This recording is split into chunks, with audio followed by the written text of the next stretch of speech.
Hola de nuevo. ¿Cómo estás? Como siempre espero y deseo que muy bien. 100 audios ya. ¿Quién me lo iba a decir cuando empecé? Gracias. Gracias por tu compañía, por tu paciencia, por tus amables comentarios, por tu apoyo. Está claro que sin ti nunca hubiera llegado tan lejos.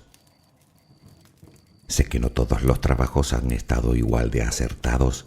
Soy consciente de mis errores, por supuesto que sí, que por cierto son muchos y muy variados, y te pido humildemente perdón por ellos.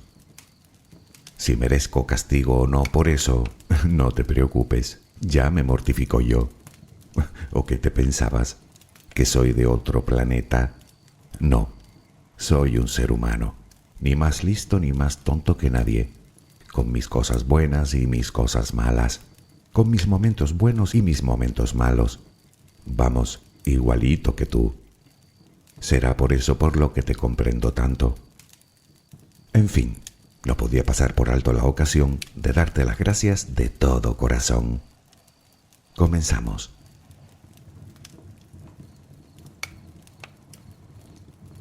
Ya son 4 las navidades que he pasado contigo y vamos camino de la 5ª. En realidad este audio es el pago de una deuda que tengo para con muchos de ustedes que llevan años pidiéndomelo. Bien, pues hoy hablaremos de la Navidad. Pero ya me conoces, no te voy a contar lo que ya sabes, sino otras cosas que tal vez te sorprendan de esta celebración, de sus orígenes, de su historia, de sus curiosidades. Y hablando de ello, ¿te gusta a ti la Navidad? Puede que me digas que la amas, o que la detestas, no serías la primera persona, o quizá te den exactamente lo mismo. En cualquier caso, es una celebración a la que están llamados 2.200 millones de personas. Es el número de cristianos que se estiman en el mundo, nada menos que el 31% de la población. Puede que no te guste la Navidad, pero importante sí que es.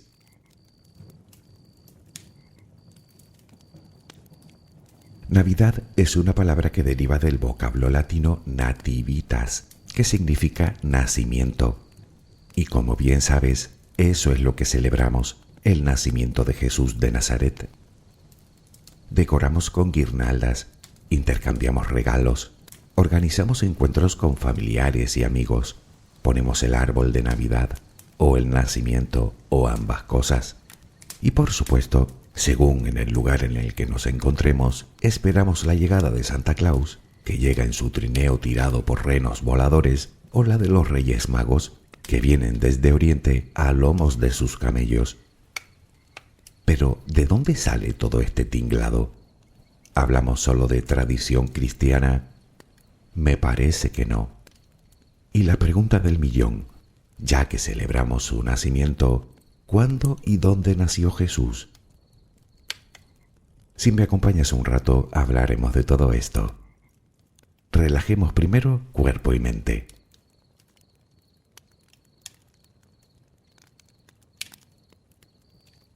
Adquiere la posición que prefieras para dormir. Lo importante es que estés cómoda o cómodo. Puede que no encuentres esa posición ahora. En ese caso, ponte boca arriba, con las manos a los costados y las piernas ligeramente separadas. Relaja los párpados. Intenta que no haya tensión en ellos. Primero realizaremos 2 o 3 respiraciones profundas, tomando el aire por la nariz y soltándolo por la boca. Hincha los pulmones y vacíalos. Inspira y suéltalo.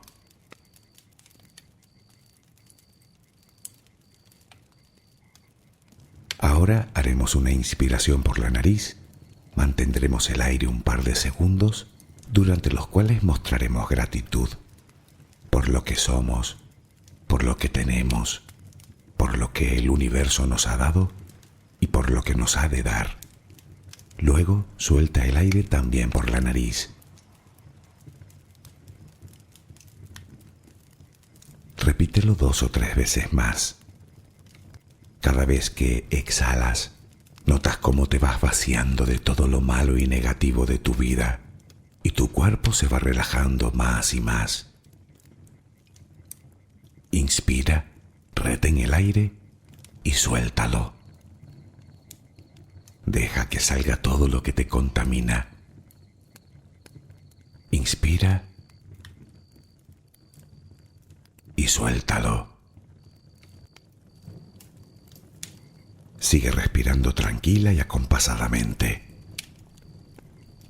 Intenta hacer la respiración abdominal, dejando que sea el estómago lo que se balancee con cada respiración.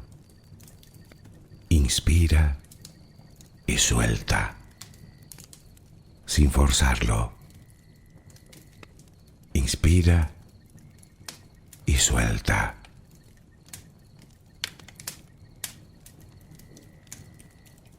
Ahora piensa en tus pies, apoyados sobre la cama. Notas cómo se van relajando cada vez más. El pie derecho, el pie izquierdo. Ambos quedan totalmente relajados. Centra tu atención en las piernas, desde los tobillos hasta los muslos. Siente cómo todos los músculos se van relajando.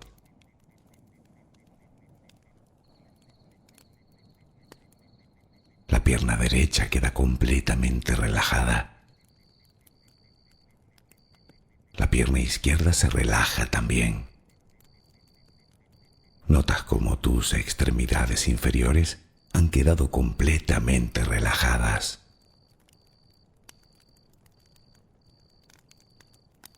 Toma conciencia de tu cadera. Nota cómo se va relajando también.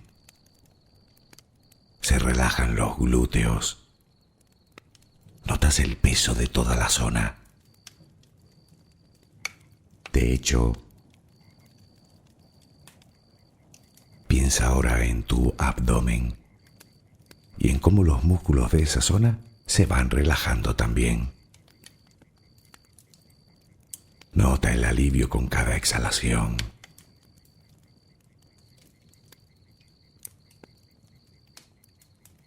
Piensa ahora en tu pecho. Nota cómo se relaja.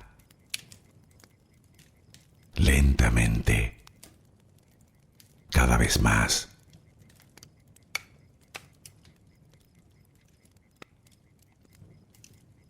Centra tu pensamiento ahora en tu espalda y en todos los músculos que la cubren, desde la cadera hasta el cuello. Sientes como poco a poco se van relajando.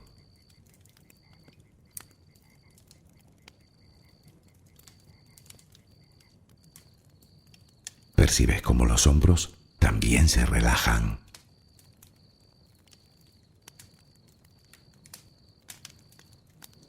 Tu brazo y antebrazo derecho, tu mano derecha, los dedos de esa mano. Nota el peso en su conjunto.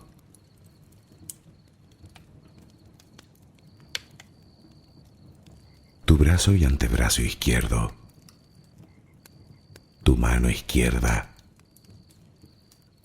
los dedos de esa mano. Nota el peso.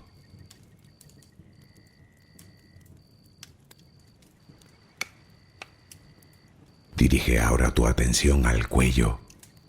Piensa en él. Siente cómo todos los músculos se van relajando.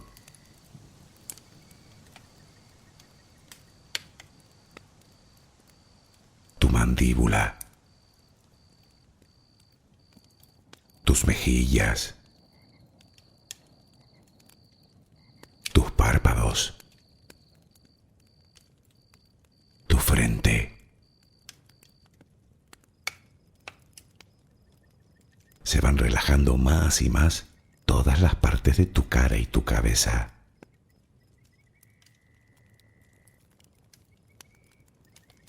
A cada instante sientes como tu cuerpo se va relajando más y más.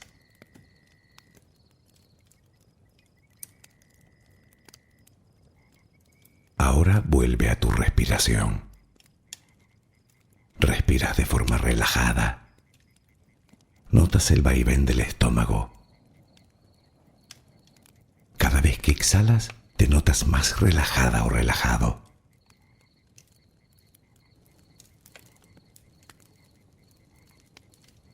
Ahora frente a ti aparece una luz. Mírala. Está ahí. Es como si viniera de todos lados. Es una luz muy bella y tranquilizadora. Ella quiere llegar hasta ti y tú la dejas, porque sabes que esa luz es amor.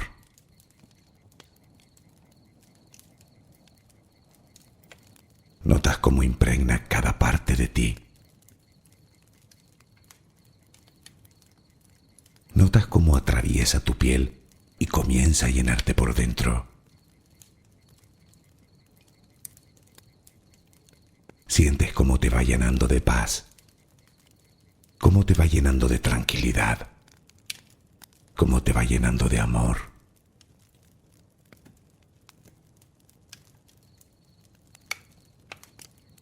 Poco a poco va desapareciendo de ti todo rastro de preocupación. Poco a poco, cada rincón oscuro de tu cuerpo se va llenando de esa suave luz.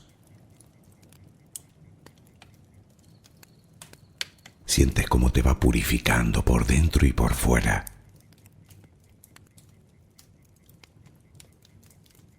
Tomas conciencia de que todo lo que hay en tu interior es serenidad y que ahora mismo no hay nada que temer, porque nada hay que pueda perturbarte.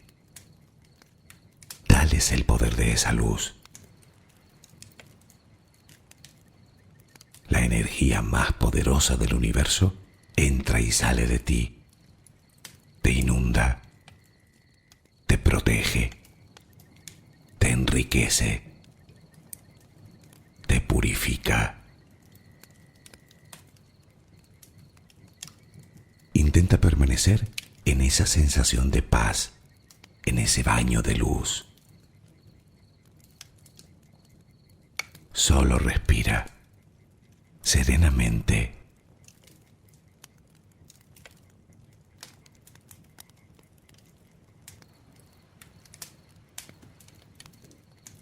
Cuenta la tradición que Jesús nació un 25 de diciembre. Parece ser que fue en Belén, a pocos kilómetros de Jerusalén, en la conocida provincia romana de Judea. César había ordenado que cada cabeza de familia acudiera a su lugar de nacimiento para su inscripción en un censo. Se dice que José, padre de Jesús, había nacido en Belén, por lo que hasta allí acudió junto con su esposa encinta. Según cuentan, al no encontrar alojamiento, María se vio obligada a dar a luz en un establo y a poner a su recién nacido en un pesebre, una especie de recipiente alargado que se utiliza para el alimento del ganado. Dicen que hasta allí llegaron 3 reyes venidos desde el lejano oriente, guiados por una estrella, con el propósito de adorar y ofrecer sus presentes al recién nacido, y que los pastores que hacían vigilia en las cercanías acudieron también.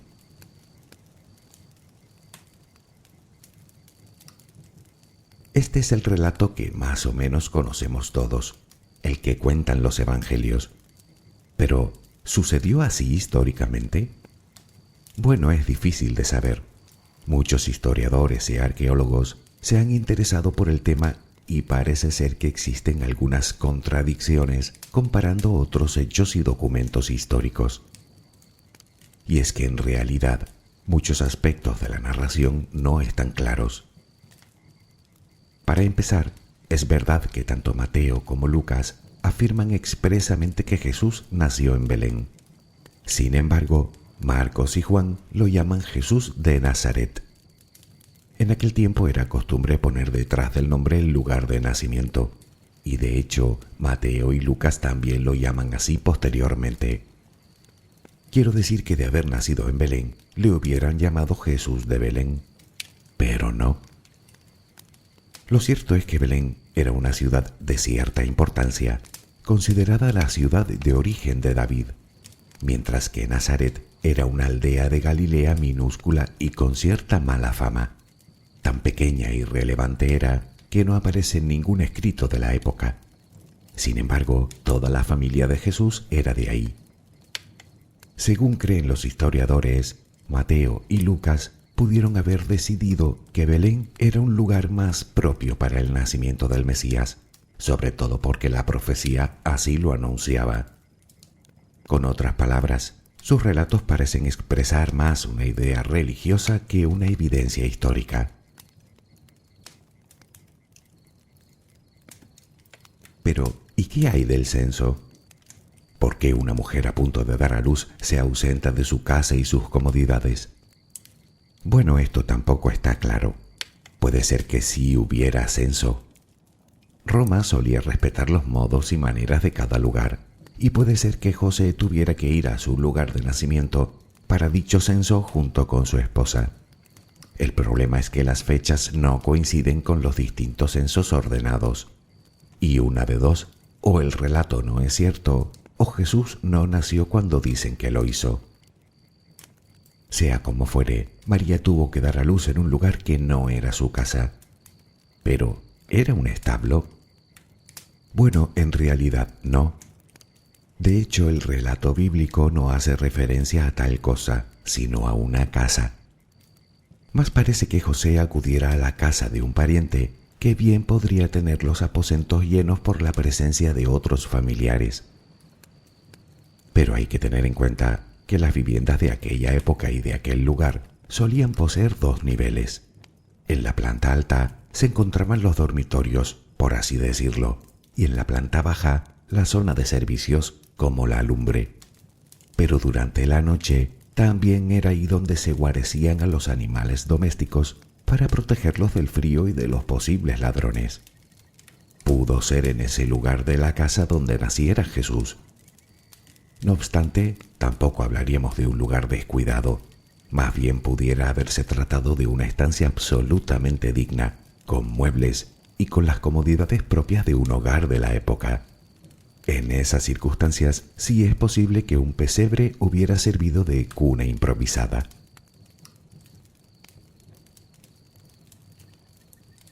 Pero si Jesús no nació cuando creemos, ¿cuándo tuvo lugar ese hecho? En realidad no nació ni en el año 0 de nuestro calendario, ni el 25 de diciembre, ni siquiera en invierno. Lo cierto es que los evangelios no hacen mención de forma explícita a dicha fecha. Sí sabemos que Jesús vivió en tiempos del rey Herodes Antipas, y éste murió en el año 4 antes de nuestra era, por lo que pudo nacer 2 o 3 años antes. De hecho, se sabe que Augusto ordenó un censo de población entre los años 8 y 6 antes de nuestra era. En cuanto al momento del año, existen varias teorías.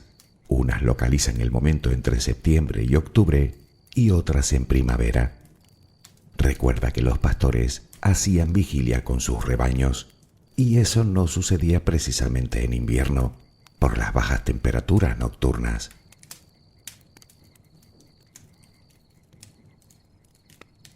Vayamos con los Reyes Magos, que acudieron a Belén guiados por una estrella para entregarle al niño oro, incienso y mirra. Siendo rigurosos, hay una parte importante de la comunidad científica que no termina de creer el relato bíblico, porque el único que hace mención a ellos es Mateo, y no dice nada de que sean reyes, ni dice sus nombres, ni dice cuántos eran. Hasta el siglo III no se estableció que eran reyes, a tenor de sus regalos, que por su naturaleza tenían que provenir de gente pudiente. Además, se llegó a la conclusión de que siendo 3 los regalos, tenían que ser 3 los reyes. En cuanto a los nombres, Melchor, Gaspar y Baltasar aparecen por primera vez en un mosaico del siglo VI, donde se representan con ropajes persas. Un siglo más tarde ya aparece Baltasar con la tez negra, de tal manera que Melchor quedó simbolizando a los europeos, Gaspar a los asiáticos y Baltasar a los africanos, es decir, a toda la tierra conocida.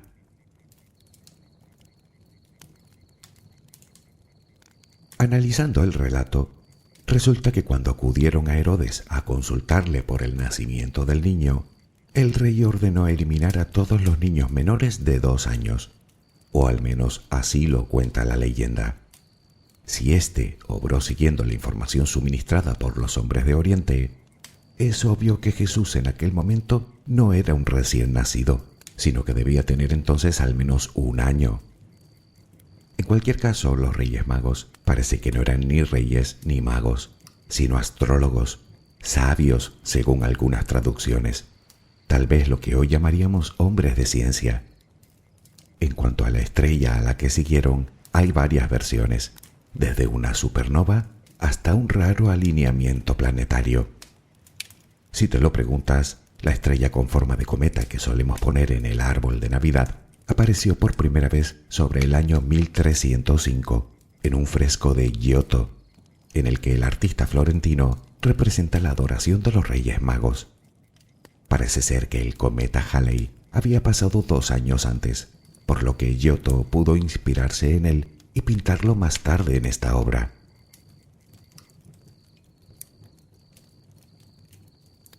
Pero sigamos. Todos los estudiosos coinciden en que Jesús no nació en 25 de diciembre. Entonces, ¿por qué celebramos nosotros la Navidad en esa fecha, justo a final del año? Bueno, supongo que te habrás dado cuenta de que es en periodo navideño cuando se produce el solsticio de invierno, el 21 de diciembre aproximadamente según nuestro calendario. Este dato es crucial para entender el origen mismo de la Navidad, que en este caso se remonta a miles de años antes incluso de la aparición del Imperio Romano. Imagina qué pensarían los antiguos cuando veían que los días se hacían cada vez más cortos y las noches cada vez más largas, padeciendo frío y escasez, observando cómo moría la vegetación y cómo desaparecía gran parte de la fauna. Pero luego, un día todo comenzaba a cambiar y la vida volvía a renacer, devolviendo el calor y la abundancia. Sin duda, un día para celebrar.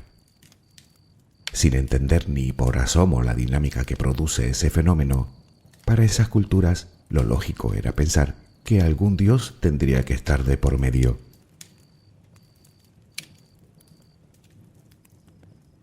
Los romanos llamaban a ese dios Saturno, que a su vez había sido heredado del titán de la mitología griega Cronos. Los egipcios lo llamaban Ra y los babilonios Nimrod, el dios del sol, del fuego, del tiempo que todo lo destruye. Y de hecho a Saturno se le representa como un anciano de larga barba con una hoz y devorando a sus hijos. A través de la historia, cada cultura hacía su propia interpretación de este dios, pero en general todos compartían ciertas características comunes, entre ellas ser también el dios de las cosechas. Y esto sí que era importante para las sociedades cuyo principal sustento provenía del campo. Y no hablamos solo de Oriente Medio y el Mediterráneo, sino de las sociedades del norte de Europa o de las precolombinas. Hoy en día sabemos que el solsticio de invierno ha sido de suma relevancia para prácticamente todas las culturas desde el periodo neolítico.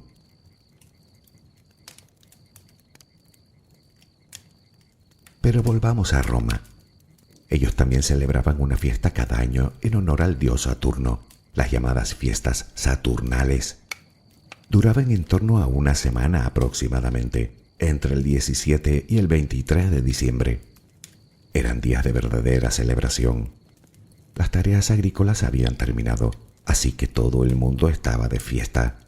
Hasta los esclavos gozaban de cierta permisividad en esos días, como por ejemplo se les dejaba opinar o se les permitía vestirse con las ropas de su amo. Tal era la magnitud de la celebración que durante ese periodo los romanos aparcaban sus negocios, detenían sus guerras y hasta suprimían la pena capital.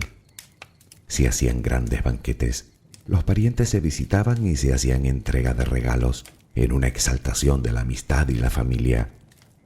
También existía la costumbre de adornar las puertas de las casas con guirnaldas de flores, y además solían adornar también un árbol con frutas y con motivos alusivos al dios Sol. ¿Te suena todo esto? Esta práctica en realidad parece ser que también fue heredada y que tiene su origen en una antigua leyenda babilónica, relacionada también con su dios del sol y el llamado árbol de la vida.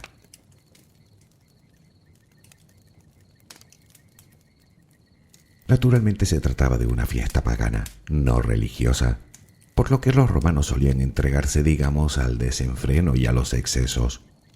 En cierto modo se asemejaba un poco al carnaval actual. Sin embargo, había otra fecha especialmente señalada en el calendario romano, que venía inmediatamente después de las Saturnales, y que era precisamente el 25 de diciembre.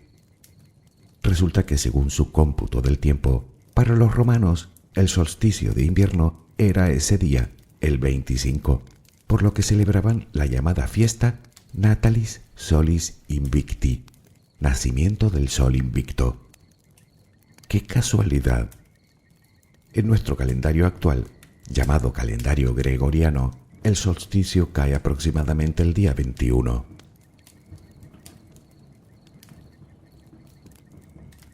Seguro que ahora mismo te preguntarás cómo llegaron a convertirse esas fiestas en nuestra Navidad. Bueno, debemos hacer un par de consideraciones al respecto. La primera es que en la antigüedad no existía la costumbre de celebrar el nacimiento de nadie. En todo caso, sí de recordar su muerte. Y de hecho, es exactamente lo que recomendó el mismo Jesús con la celebración de la Última Cena. Lo segundo es que cuando el Maestro murió, simplemente todo siguió como estaba. Eso sí, mientras el César continuaba ejerciendo su dominación, la comunidad cristiana comenzaba a crecer en la clandestinidad en todo el Mediterráneo y hasta en el mismo seno de Roma. Se cuenta que la madre del emperador Constantino era cristiana, y aunque no es un dato demostrado, sí es cierto que fue precisamente Constantino el que termina por convertir oficialmente el imperio al cristianismo en el siglo III de nuestra era.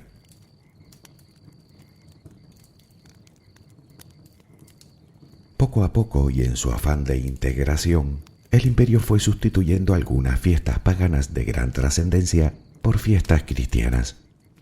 Toda vez que no se conocía con exactitud la fecha exacta del nacimiento de Jesús, el Papa Julio I, en el año 350, designa para tal evento el 25 de diciembre. Ya por aquel entonces, la Iglesia contaba con líderes de gran poder de influencia, cuyas decisiones se encaminaban en adquirir adeptos entre la población que aún adoraba a los viejos dioses romanos. Así que en una audaz maniobra, convierten las Saturnales en las fiestas navideñas y el nacimiento del sol en el nacimiento de Jesús.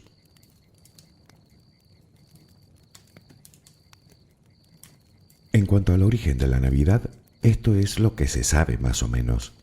Aún quedan muchas incógnitas a las que dar respuesta e infinidad de datos siguen aún en el aire. Nadie sabe cuánto hay de verdad y cuánto de leyenda. Lo que sí es cierto es que esas tradiciones se han mantenido durante miles de años entre nosotros. Y hablando de leyendas, aún nos queda hablar del personaje más popular de estas fechas a día de hoy. No hablo de Jesús, hablo de un señor regordete, con larga barba blanca y traje rojo, que llega en su trineo volador repartiendo regalos. Exacto, Papá Noel, o Santa Claus, o Viejito Pascuero, o San Nicolás. Se le llama de muchas maneras, pero todos son el mismo.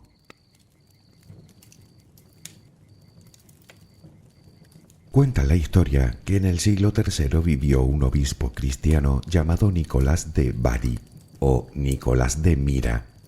Resulta que él nació en Mira, Turquía, pero cuando los árabes la invadieron en el siglo XI, sus restos fueron llevados a Bari, que se encuentra en Italia. Se cuentan muchas historias de él, pero es una en concreto la que nos interesa. Narra la leyenda que un hombre al que él conocía no podía casar a sus hijas por no disponer de dote, pues sus recursos económicos eran muy escasos. Así que Nicolás una noche trepó hasta la ventana de las jóvenes e introdujo en sus calcetines, que por cierto colgaban cerca de la chimenea para que se secaran, unas monedas de oro. Seguro que esto también te suena.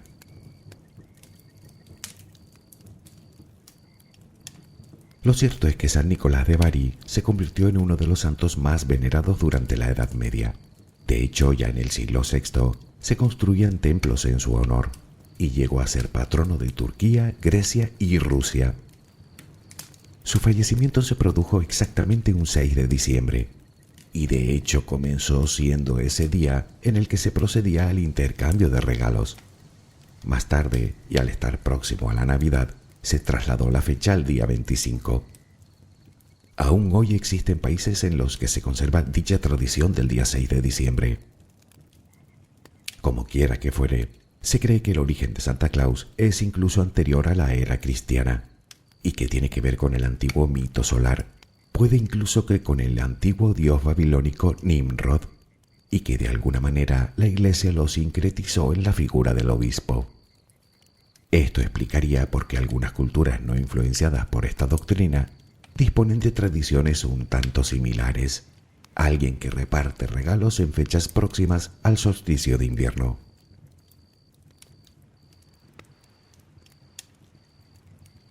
En cualquier caso, a San Nicolás se representa alto y delgado y con una pequeña bolsa en la mano, lo que lleva a preguntarnos de dónde sale el tipo bonachón y su trineo y los renos y el traje. Bien, en el siglo XVII, los emigrantes holandeses llevaron la tradición a los Estados Unidos y allí fue donde cambió por completo. A lo largo del siglo XIX, escritores y dibujantes fueron creando poco a poco el perfil que conocemos hoy en distintas publicaciones. Primero le cambiaron el nombre de San Nicolás a Santa Claus, que deriva del santo alemán San Nikolaus. Poco después le cambiaron el aspecto a ese señor bonachón que repartía regalos sobre su trineo tirado por renos.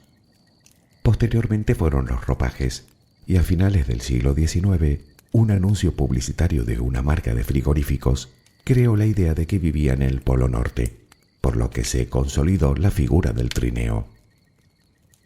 Ya a principios del siglo XX, un libro infantil le da el aspecto definitivo, y en la década de los 30, la conocida empresa Coca-Cola apostó por él en la publicidad que hacía de la marca, dándole el impulso que le faltaba. Y el resto es historia. Solo un siglo antes, cada lugar tenía su propia versión de San Nicolás. A partir de ahora, la figura iba a ser la misma en casi todas partes.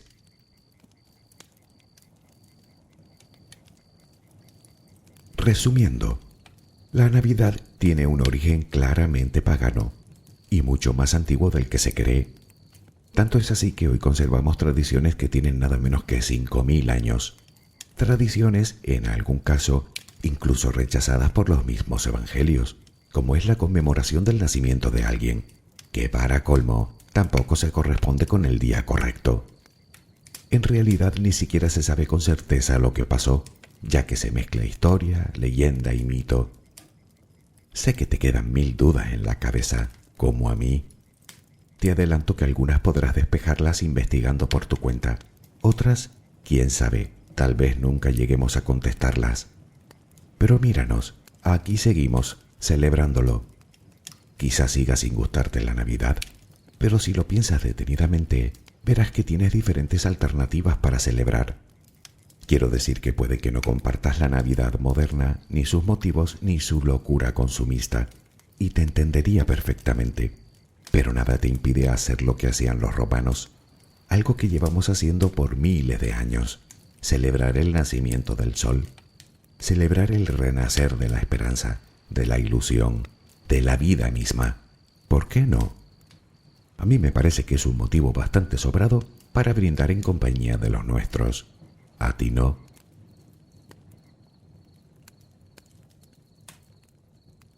Al final, llegados a este punto, con toda honestidad, tengo que decirte que para mí todo este rollo de fechas y de imprecisiones históricas tampoco es que me importe demasiado. Porque digan lo que digan, los niños y los no tan niños seguiremos escribiendo nuestra carta a los Reyes Magos o a Santa Claus, según se tercie. Yo la tengo preparada y lista para echar en el buzón. Supongo que tú ya habrás escrito la tuya. ¿Qué le pido? Pues verás, yo suelo pedir siempre en función de la necesidad. Así que pido ingentes cantidades de paz, amor, salud, alegría y abundancia para todos los habitantes de este mundo. Sí, ya sé, a los Reyes Magos les va a parecer demasiado. ¿O no? ¿Quién sabe? En cualquier caso, por pedir que no quede. Aunque, si es así, me conformo con calcetines y un pijama. Y, como no, seguir gozando de tu compañía. ¿Y tú? ¿Qué le vas a pedir? Espero que mañana tengas una maravillosa jornada. Que descanses. Buenas noches.